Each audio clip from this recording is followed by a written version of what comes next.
दोस्तों नमस्कार। कांग्रेस सिर्फ पॉलिटिकल पार्टी नहीं, एक विचारधारा है। क्या इससे काम आज की राजनीति में चल जाएगा? कांग्रेस इस देश की सबसे पुरानी पॉलिटिकल पार्टी है। 138 बरस कांग्रेस के हो गए। क्या यह कहने से काम चल जाएगा? कांग्रेस दरअसल इस दौर में इस देश के तमाम प्रदेशों में उसकी पहुंच और पकड़ है। तो क्या यह सब बताने से काम चल जाएगा? और इस देश के आजादी के आंदोलन को कांग्रेसियों ने ही जिया है और कांग्रेस से ही तमाम राजनीतिक धाराएं निकली। तो क्या यह कहने से भी काम चल जाएगा? मौजूदा वक्त की राजनीति का सबसे बड़ा सच यह है कि जो चुनाव जीतता है वही राजनीतिक तौर पर पहचान पाता है और इस देश के भीतर नीतियों को बनाकर या इस देश के भीतर कौन सी विचारधारा होनी चाहिए उसको लेकर जीती हुई पॉलिटिकल पार्टी ही काम कर सकती है। अन्यथा हार जाइएगा तो आप हाशिए पर सिमटते चले जाइएगा। और बीते 2 लोकसभा चुनाव में कांग्रेस के साथ ऐसा ही कुछ हुआ है। राज्य दर राज्य कांग्रेस सिमटती चली गई, लेकिन जब से उसे जीत हिमाचल में मिली, कर्नाटक में मिली, एक झटके में इस देश के भीतर परसेप्शन कांग्रेस को लेकर क्यों बदलने लगा।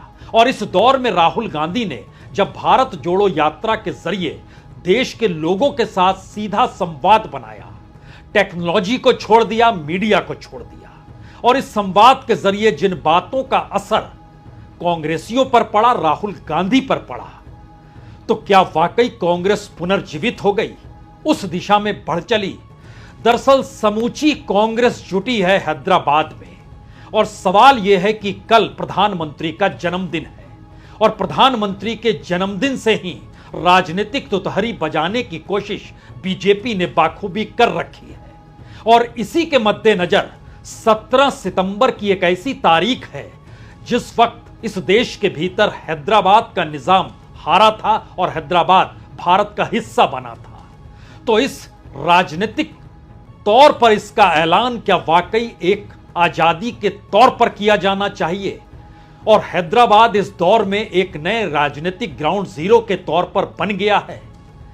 ध्यान दीजिए तो कल का दिन कई मायनों में बहुत महत्वपूर्ण है। एक तरफ तेलंगाना की समूची राजनीति का ग्राउंड जीरो इस वक्त हैदराबाद हो चुका है, जहां पर 4 खेमे अपने अपने तरीके से हैदराबाद को भारत में शामिल करने के दिन को जिएंगे। एक तरफ बीजेपी है जिसकी अगुवाई देश के गृह मंत्री अमित शाह करेंगे। दूसरी तरफ कांग्रेस पार्टी है जिसमें तमाम कांग्रेसी नेता जो आज CWC में बैठकर चिंतन मनन इस देश की तमाम परिस्थितियों को लेकर कर रहे हैं, कल रैली में नजर आएंगे। और तीसरी तरफ वहां की BRS पार्टी है जो पहले TRS थी और KCR वहां पर राज्य भर में कार्यक्रम करेंगे और इस बात का जिक्र करेंगे कि यह राष्ट्रीय एकता दिवस मनाया जा रहा है। और चौथी तरफ AIMM है, यानी AIMIM के जरिए ओवैसी कौमी एकता दिवस मनाएंगे। राजनीतिक तौर पर चारों के लिए तेलंगाना कितना महत्वपूर्ण है यह तो सिक्के का एक पहलू है। दूसरा पहलू यह हो चला है कि कल देश भर में प्रधानमंत्री मोदी के 70 मंत्री इस देश के अलग अलग राज्यों में विश्वकर्मा योजना को लागू कराने के लिए उतरेंगे और वह एक बड़े वोट बैंक के तौर पर बीजेपी देख रही है, प्रधानमंत्री मोदी और अमित शाह की राजनीतिक बिसात देख रही है। तो क्या वाकई उसको चुनौती देने के लिए कांग्रेस ने हैदराबाद की पूरी प्लानिंग की? और हैदराबाद की पूरी प्लानिंग के भीतर पहली बार जो CWC की बैठक हो रही है, CWC में 84 सदस्य हैं, यानी कश्मीर से कन्याकुमारी और बंगाल से लेकर बंबई से होते हुए आप पूरे नॉर्थ ईस्ट को घेर लीजिए, हर जगह की नुमाइंदगी इस CWC में है। अब यहां पर 4 सवाल सबसे बड़े हो चले हैं। क्या कल का दिन अग्नि परीक्षा का दिन बीजेपी और कांग्रेस दोनों के लिए है, जहां पर किसकी कितनी ताकत है इसको दिखाया जाएगा?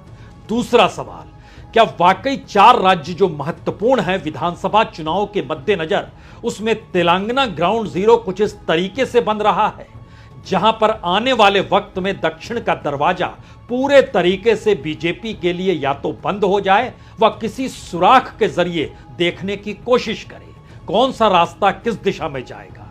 तीसरी परिस्थिति उन नेताओं को लेकर है जिसकी शुमारी केसीआर के जरिए होती है, जो ना इधर है ना उधर है, यानी ना तो एनडीए में है और ना ही इंडिया में है। उनकी राजनीति का भी भविष्य कल के जरिए आने वाले वक्त को बताने की दृष्टि से साफ हो जाएगा। और ओवैसी की पहचान सिर्फ हैदराबाद भर के भीतर है या इस देश के भीतर उनकी कोई राष्ट्रीय पहचान भी बचेगी या नहीं बचेगी, यह भी तय हो जाएगा।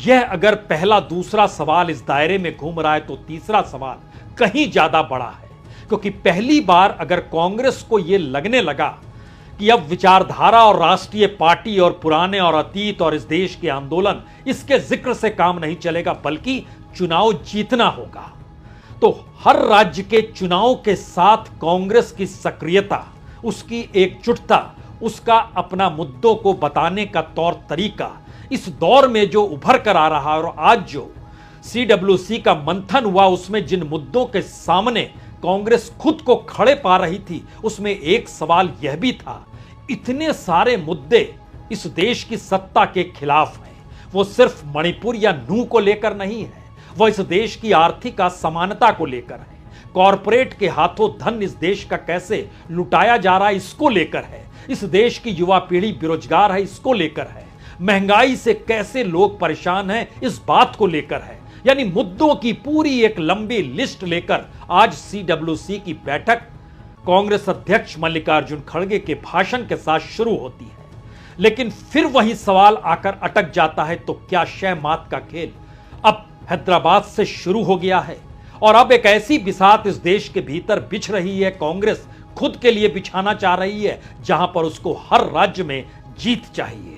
वो मध्य प्रदेश हो, वो राजस्थान हो, वो छत्तीसगढ़ हो, और उसी का असर है कि कल तक जो इंडिया सोच रही थी कि हम भोपाल में जाकर रैली करेंगे, आज उसकी मनाहट हो गई, क्योंकि वहां पर कमलनाथ इस बात को समझ गए कि अगर इंडिया की रैली यहां पर होगी तो जिस सनातन के आश्रय व राजनीति को कई कदम और कई फरलांग आगे शिवराज सिंह चौहान के खड़े होकर समूची राजनीतिक संदेश को दे रहे हैं, वो कहीं धूमिल ना हो जाए।